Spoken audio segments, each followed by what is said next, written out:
British MPs have urged Scotland Yard to reinvestigate sex abuse allegations against Andrew Mountbatten Windsor involving his accuser, Virginia Giuffre, who took her own life this year.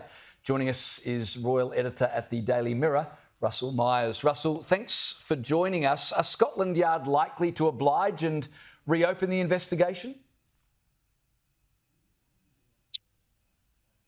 Well, I think there's a lot of pressure on Scotland Yard, certainly, because they've looked at this case at least a couple of times. They've decided that there was no case to answer for the former Prince Andrew. And now we have members of Parliament in the UK getting involved. Not only are they looking at royal finances, they're also heaping pressure on Scotland Yard to start looking into the relationship that Andrew had with Jeffrey Epstein, and whether that was his Epstein trafficking young women around the world, were crimes committed in London and elsewhere in the UK, or we're looking at this case of Andrew passing Virginia Giuffre's social security number and her date of birth and any other personal information onto his private bodyguard that was paid for by the taxpayer. So a lot of questions to be answered.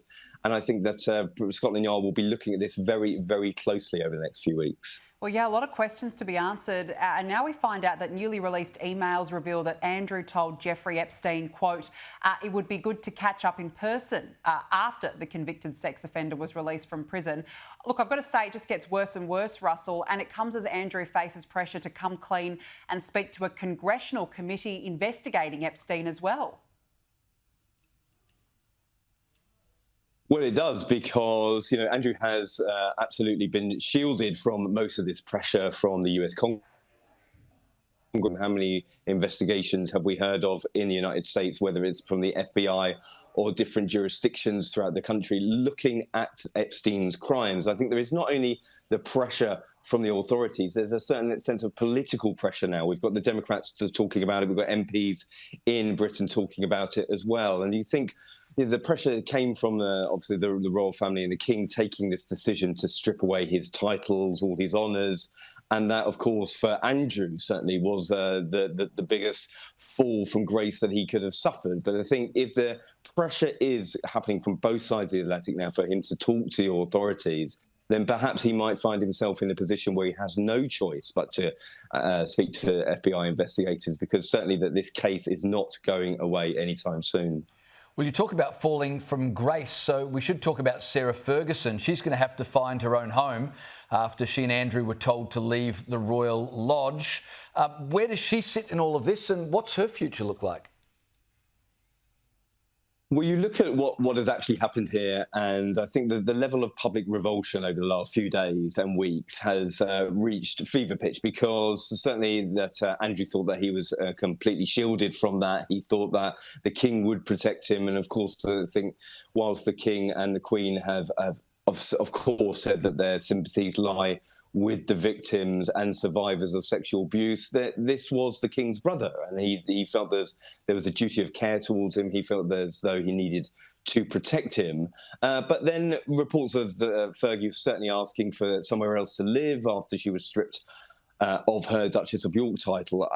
The public were not certainly happy with that. There was certainly calls for her to stand on her own 2 feet. Why on earth was she still living in a royal residence, even though she's been divorced from Andrew for 30-odd years? So, Fergie has a very successful career on the back of her publishing life.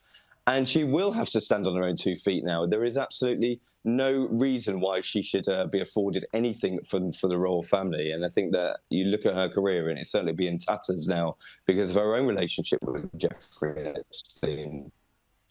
Yeah, look, it just stretches far and wide. It's an absolute mess, Russell. And look, I still quite can't believe this, but Andrew is still in line for succession. I mean, surely that has to be looked at now.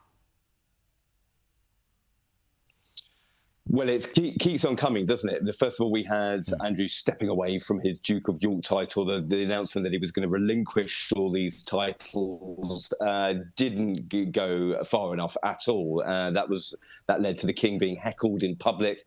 And that really was the line that had been crossed, I think. Certainly people at the palace were very shaken at that. They thought that if this was to continue, where was the limit? You know, we have Remembrance Sunday coming up. Could there be a situation where the king was going to be heckled at Sandringham alongside other members of the royal family? It wasn't enough that the action that he'd been taking, saying that Andrew couldn't come to spend Christmas with the rest of the royal family. It wasn't enough that stripping him of his Duke of York title. People wanted action. And I think that when you look at where Andrew sits in the line of succession, of course, yes, it's very, very unlikely that he would ever be in a position to take the throne. But I don't think people have had enough say in this, and the king had certainly listened to them when he was being heckled in public. So perhaps this is the next step that the king will have to look at. He's certainly taken steps when the public have called for it, and perhaps this will be another one. Yeah, it's going to be fascinating to watch as things unfold over the coming weeks and months. Russell Myers, really appreciate you joining us. Thanks so much.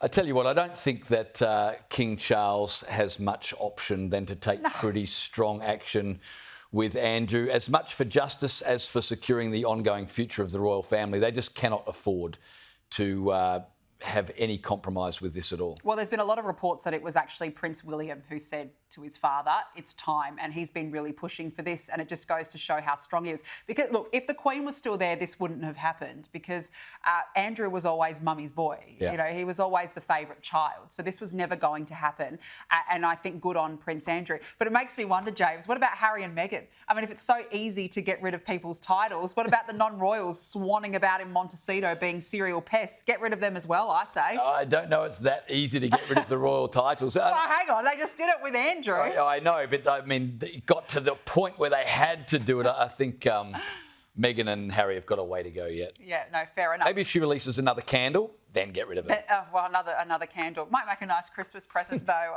James.